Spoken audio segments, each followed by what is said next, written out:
Over the recent years, a hot topic of debate in politics, both local and federal, has been national health care. Politicians point to places that have implemented free national health care, picking apart its pros and cons. Many American citizens have their own views on free national health care, and today this presentation will go over what national health care is, how it might affect American citizens, and why we should implement it into our government. First, what exactly is national health care? National health care, or national health insurance, is the guarantee of health insurance for all a nation's citizens. This means regardless of your age, gender, race, and income, you are able to have health insurance. According to PNHP, Physicians for a National Health Program, there are 4 popularized models of national health care, these being the Beveridge model, the Bismarck model, the National Health Insurance model, and the out-of-pocket model. In the Beveridge model, health care is provided by the government through tax payment. This is the most commonly thought of model when referring to national health care. The Bismarck model uses an insurance system that is financed by employers and employees through payroll deduction. This type of insurance plan has to cover everyone and is mostly used in countries with more private hospitals than public. The National Health Insurance model is a model that uses private sector providers while the payment comes from the government insurance program that every citizen pays into. The out-of-pocket model is used in countries where there is no national health care and oftentimes no insurance companies. It is where the individual pays out of pocket for their health services. In some countries, this can mean paying in goods or services rather than money.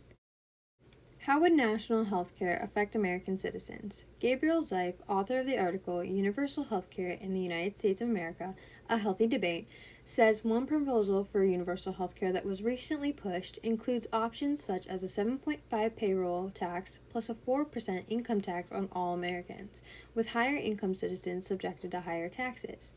Estimates of the cost of this proposal ranged anywhere from $32 to $44 trillion across the 10-year span, and deficit estimates range from $1.1 to $2.1 trillion per year. The cost of a national healthcare system would depend on its structures, levels of benefits, and extent of coverage. Why should we incorporate national healthcare into our government?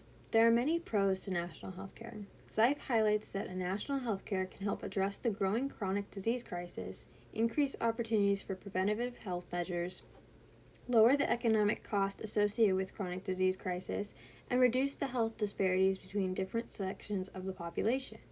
Zeif states perhaps the most striking advantage of a universal healthcare system in the U.S. is the potential to address the epidemic level of non-communicable chronic diseases such as cardiovascular disease, type 2 diabetes, and obesity, all of which strain the national economy. By providing national health care through one of the aforementioned methods, hospitals and physicians can focus on value-based care. This is care that is appropriate and affordable with the integration of services and systems that include preventative care.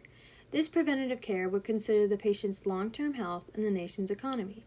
Preventative measures are important because they lessen the cost associated with unhealthy or uninsured populations. Having national health care in our government can incorporate more preventative health care as well as provide health care for individuals who would not have access otherwise.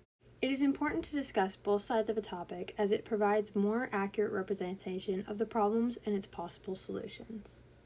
Today, this presentation went over what national health care is, how it might affect American citizens, and why it should be implemented into our government.